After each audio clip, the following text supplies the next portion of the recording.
2018 সালে যখন কোটা মুভমেন্ট হয়েছিল সেই সময় আমরা বাংলাদেশ জাতীয়তাবাদী ছাত্র দলের পক্ষ থেকে সাধারণ শিক্ষার্থীদের সে আন্দোলনে আমরা অংশগ্রহণ করেছি এবং সমর্থন দিয়েছিলাম। আপনাদেরকে স্মরণ করে দিতে চাই, সেই সময় কোটা যে আন্দোলন হয়েছিল সে আন্দোলন ছিল কোটা সংস্কার আন্দোলন। এটার নামই ছিল কোটা সংস্কার আন্দোলন, কিন্তু অবৈধ প্রধানমন্ত্রী ইচ্ছাকৃতভাবে সেটিকে কোটা সংস্কার না করে সেটিকে কোটা বাতিল করে দিয়েছে একটি প্রশাসনিক সিদ্ধান্তের বলে। কিন্তু তখনকার যারা আন্দোলন করেছে কেউ কিন্তু কোটা বন্ধ চায়নি, বাতিল চায়নি, সবাই চেয়েছে কোটা সংস্কার।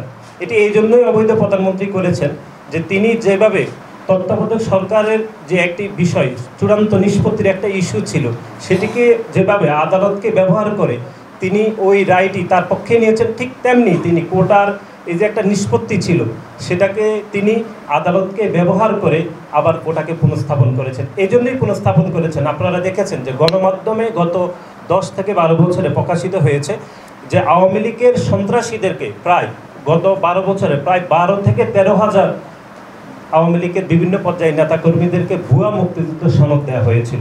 এখন এই ভুয়া মুক্তিযুদ্ধ সনদের যাদেরকে দিয়েছে তাদেরকে যদি নিয়োগ দিতে হয় তাহলে তো কোটাকে পুনঃস্থাপন করতে হবে।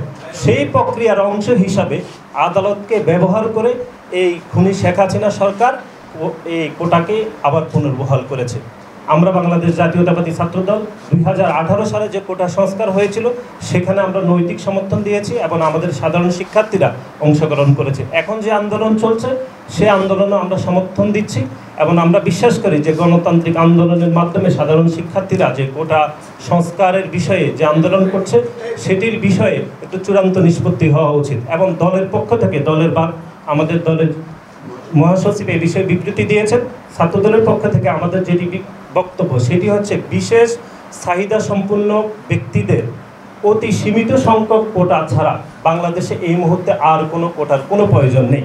এটি আমাদের একদম অফিসিয়াল বক্তব্য এবং চলমান যে গণতান্ত্রিক আন্দোলন সাধারণ শিক্ষার্থীরা করছে এই আন্দোলনের সাথে বাংলাদেশ জাতীয়তাবাদী ছাত্রদল পূর্ণ সমর্থন জ্ঞাপন করছে এবং একই সাথে আমরা বিশ্বাস করি এই আন্দোলন ছাত্রলীগ এবং যুবলীগের সন্ত্রাসীদের বাধার মুখ হয়ে এই আন্দোলন সফল হবে ইনশাআল্লাহ। এখন জন্ম সনদ দিয়ে খোলো বিকাশ স্টুডেন্ট অ্যাকাউন্ট, নিজের বিকাশ নিজে কর। যারা ঢাকা বিশ্ববিদ্যালয় সহ আমাদের যারা বিভিন্ন ইউনিটের আমাদের সাধারণ শিক্ষার্থীরা রয়েছে তারা অবশ্যই আন্দোলনে যুক্ত হতে পারে এবং রয়েছে, এটি হচ্ছে আমাদের বক্তব্য।